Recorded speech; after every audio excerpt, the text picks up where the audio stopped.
Ce jeudi 4 janvier 2024, Nathalie Marquet dévoile son nouveau livre intitulé « Un signe de toi, son âme guide mes pas », publié aux éditions Guittret-Daniel. Dans cet ouvrage, la veuve de Jean-Pierre Pernaut se livre avec sincérité sur la disparition de son regretté mari, ainsi que sur les mois qui ont précédé cette journée tragique. Nathalie Marquet évoque notamment le jour où ils ont découvert que Jean-Pierre Pernaut était atteint d'un cancer du poumon. Un moment particulièrement difficile, même si l'ancien présentateur du JT de TF1 a rapidement réussi à se ressaisir. Un temps, Jean-Pierre a accusé le coup, c'est bien normal. Mais je n'ai pas eu besoin d'en faire et d'en dire beaucoup plus pour qu'il reprenne confiance et retrouve en lui la motivation et l'énergie nécessaires pour se lancer dans le combat.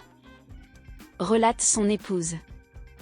Elle précise tout de même que ce combat s'annonce extrêmement rude en raison d'une nouvelle terrible. Des examens complémentaires lui apportent en effet une très mauvaise nouvelle. La tumeur n'est pas opérable. Jean-Pierre se voit prescrire un traitement par radiothérapie. Jean-Pierre Pernaut va alors avoir un réflexe qui va rapidement exaspérer Nathalie Marquet. Le voilà, au téléphone avec le service compétent, en train de caler dans son agenda une série de séances. Ce qui me met hors de moi. Je pense que Jean-Pierre va trop vite, qu'on ne peut pas, face à un diagnostic aussi grave, une tumeur non opérable, se fier à un seul et unique avis. Une erreur est toujours possible, écrit-elle.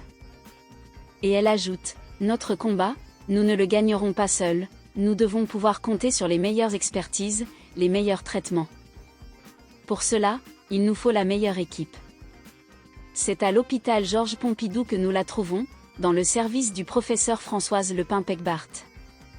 Et, comme l'avait espéré Nathalie Marquet, ce nouveau diagnostic fut effectivement bien différent du premier. Jean-Pierre y passe de nouveaux examens et là, les choses prennent une toute autre tournure. La tumeur est opérable, l'opération est programmée pour le 5 juillet. Cela signifie que nous allons passer l'été à l'hôpital, auprès des médecins, poursuit l'ancienne Miss France, qui ne se voile toutefois pas la face et sait que ce sera dernier été.